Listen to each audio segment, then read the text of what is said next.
খবর আবির? স্যার ভালো, সব ঠিকঠাক। সব ঠিকঠাক? জি স্যার। আচ্ছা, আপনি অন টাইম কোনো অ্যাসাইনমেন্ট দিচ্ছেন না কেন? সরি স্যার, হবে স্যার এখন থেকে। এরকম করলে চলবে? আদনান সাহেব আমাকে আপনার ব্যাপারে বলেছে ম্যামিসিং ট্যুরে অন্য কাউকে পাঠানো যায় কিনা। আমি বিষয়টা নিয়ে ভেবেছি। Thank you sir. আপনি যাচ্ছেন, শোনেন, আপনি তো ইয়াং ব্লাড, এখনই ফাঁকি দেওয়া শুরু করেছেন। ঠিক মতো কাজ করবেন তো? এই যে আপনাকে আমি ফাইলটা দিচ্ছি, এর মধ্যে সবকিছু আছে। Thank you sir.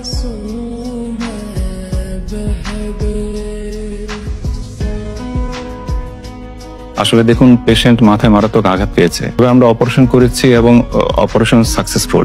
তবে 48 ঘন্টা উনি অবজারভেশনে থাকবেন। এখনই কিছু বলা যাচ্ছে না। আপনারা দোয়া করবেন, আমরা আমাদের সাধ্যমতো করছি।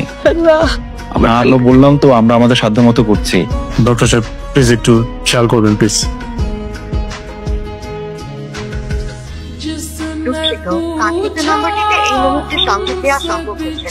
হ্যালো, আসসালামু আলাইকুম। হ্যাঁ, ওয়ালাইকুম সালাম। আদনান ভাই বলছেন? হ্যাঁ বলছি। ভাইয়া, আমি রাহা বলছি, চিনতে পেরেছেন? ও হ্যাঁ, রাহা বলো। ভাইয়া, আমি আসলে আবিরের ইনফরমেশন চাচ্ছিলাম। আবির নাকি দেশের বাইরে ভাইয়া।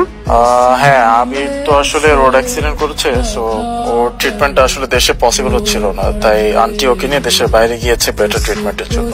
হ্যাঁ, আমি আসলে আপনার সাথে একটু দেখা করতে চাচ্ছিলাম। আপনি যদি আমাকে একটু বলেন আপনার অ্যাড্রেসটা। আচ্ছা ঠিক আছে, আমি আমার অ্যাড্রেসটা হোয়াটসঅ্যাপে দিয়ে দিচ্ছি। ভাই প্লিজ একটু আমাকে এক্ষুনি পাঠিয়ে দিবেন। আমি রাইট নাও আসছি ভাইয়া, please. Okay bye. Thank you.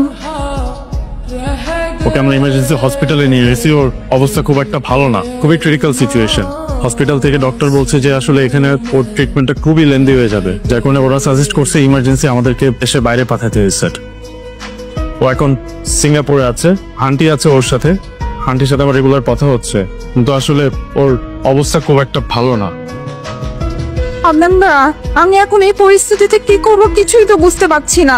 এই পরিস্থিতিতে আসলে কার কি করা উচিত আমরা কেউ কিছু বুঝে উঠতে পারছি না। ট্রিটমেন্ট চলছে, বাকিটা আল্লাহ ভরসা।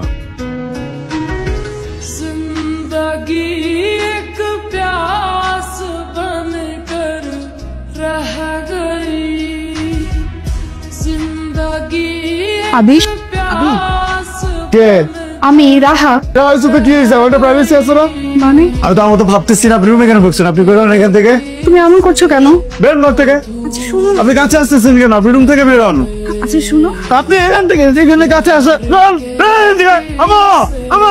চলে আসছে, যাচ্ছে না, আমাকে প্রাইভেসি দিতেছে না, এখানে রুমে চলে আসছে, আমার পিছনে উঠে যাচ্ছে, আমাকে ডিস্টার্ব করতেছে অনেক বেশি। আমি যেতে বসে যাচ্ছে না কেন? এখনো যাচ্ছে না কেন? এখানে দেখা যাচ্ছে কেন? যেতে বলো।